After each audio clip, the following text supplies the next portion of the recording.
বিসমিল্লাহির রহমানির রহিম। দ্বীনে ইজ্জত লাভের আকাঙ্ক্ষা। হযরত আবু হুরায়রা রাদিয়াল্লাহু হতে বর্ণিত যে রাসূলুল্লাহ সাল্লাল্লাহু আলাইহি সাল্লাম খাইবার যুদ্ধের দিন বললেন, আগামীকাল এই ঝান্ডা অবশ্যই আমি এমন এক লোকের হাতে দিব যে আল্লাহ ও তার রাসূলকে ভালোবাসে, তার হাতে আল্লাহ বিজয় দান করিবেন। হযরত ওমর রাদিয়াল্লাহু বলেন, সেই দিন ছাড়া আর কোনো দিন আমি নেতৃত্ব লাভের আকাঙ্ক্ষা করি নাই। এই আশায় আমি মাথা উঁচাইয়া দাঁড়াইয়াছিলাম যে হয়তো নেতৃত্বের জন্য আমাকে ডাকা হইবে।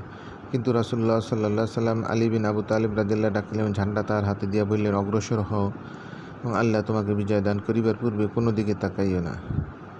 আলী রাদিয়াল্লাহু কিছু দূর অগ্রসর হইলেন, অতঃপর থামিলেন এবং না ফিরিয়া উচ্চ স্বরে বললেন, ইয়া রাসূলুল্লাহ, কিসের ভিত্তিতে মানুষের বিরুদ্ধে লড়াই করিব? তিনি বললেন, আল্লাহ ছাড়া কোনো মাবুদ নাই এবং মুহাম্মদ সাল্লাল্লাহু আলাইহি সাল্লাম আল্লাহর রাসূল। এই কথা সাক্ষ্য দেওয়া পর্যন্ত তাহাদের বিরুদ্ধে লড়াই করো। যদি তাহারা এই সাক্ষ্য দেয় তবে তাহারা নিজেদের জানমাল তোমার হাত হইতে নিরাপদ করিয়া ফেলিল। তবে হকের প্রশ্ন আলাদা, আর তাহাদের হিসাব কিতাবের জিম্মাদারি আল্লাহর উপর। মুসলিম শরীফ।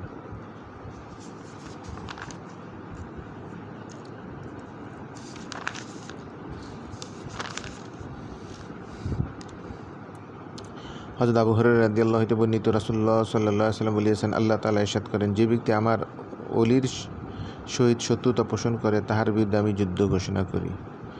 আর আমার নিকট ফরজের চাইতে প্রিয় কোনো আমল নাই, যাহা দ্বারা আমার বান্দা আমার নৈকট্য লাভ করে। আর বান্দা নফল আমল দ্বারা আমার নৈকট্য লাভ করিতে থাকে, এমনকি আমি তাহাকে মহব্বত করি।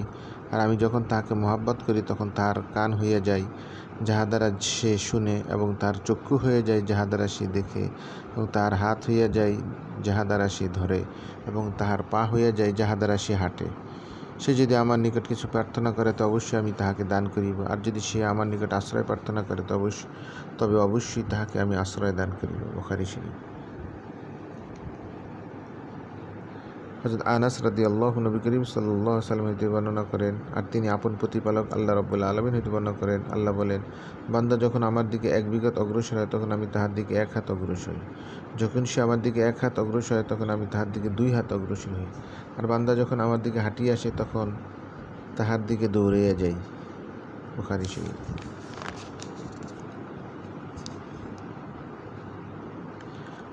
হযরত ইবনে আব্বাস রাদিয়াল্লাহু আনহু বর্ণিত রাসূলুল্লাহ সাল্লাল্লাহু আলাইহি ওয়াসাল্লাম বলিয়াছেন, বিরাট দুইটি নিয়ামত এমন যাহাদের ব্যাপারে মানুষ ক্ষতিগ্রস্ত অবস্থায় আছে, একটি স্বাস্থ্য, অন্যটি অবসর।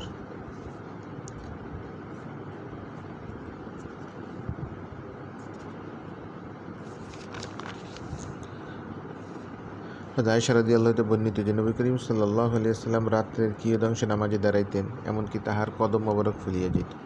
আমি আরজ করলাম, ইয়া রাসূলুল্লাহ, আপনি এমন কেন করেন? অথচ